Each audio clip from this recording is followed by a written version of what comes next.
terrible war. Widows, orphans, a motherless child. And then came the peace. Hard fought, sorely won. A people rose up from the ashes, and a new era was born. Oh, hello there. I'm Harry S. Truman, your 33rd U.S. President. I consider myself a charismatic fellow, but I'm also a man of dignity and justice. Did you know that I delivered a message to Congress on September 6, 1945, laying out my vision for post-war America? There were 21 main policy points, including minimum wage, guaranteed employment, medical insurance, housing aid, improved benefits for veterans, and wage and price controls. However, I will gladly answer some common questions surrounding my presidency. Mr. President! Yes. No, of course I have time to deal with Stalin. Let's call up Manhattan. Let's teach him a lesson. Oh yes, I forgot civilian. Just get Stalin quiet. I don't know. Just do something. I've got no time for foreign affairs at this moment. I have to fix here first.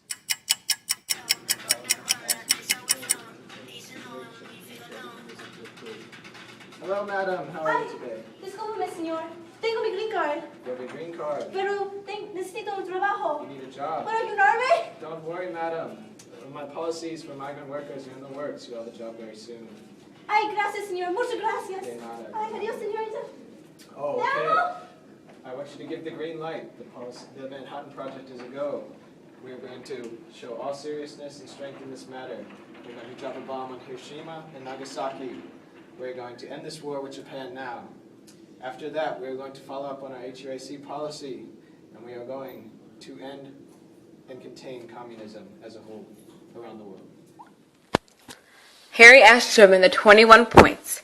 In September 1945, Truman addressed Congress and presented a 21-point program of domestic legislations outlining a series of proposed actions in the field of economic development and social welfare. The measures that Truman proposed to Congress included major improvements in the coverage and adequacy of the unemployment compensation system, substantial increases in minimum wage together with border coverage, the maintenance and extension of price controls to keep down the cost of living in the transitional to peacetime economy, a pragmatic approach towards drafting legislation eliminating wartime agencies and wartime controls, taking legal difficulties into control, the legislations to ensure full employment, legislations to make the Fair Employment Practice Committee permanent, the removal of restrictions on eligibility for volunteer establishment and allowing the armed forces to enlist in a greater number of volunteers, the attachment of the board and compensation housing legislation, the establishment of the Federal Research Agency, a major provision to the taxation system, the encouragement of a surplus property disposal, greater levels of assistance to small businesses, legislations to bring about the acquisition and retention of stockpiles of materials necessary for meeting the defense needs of the nation. In conclusion, Truman did not send proposed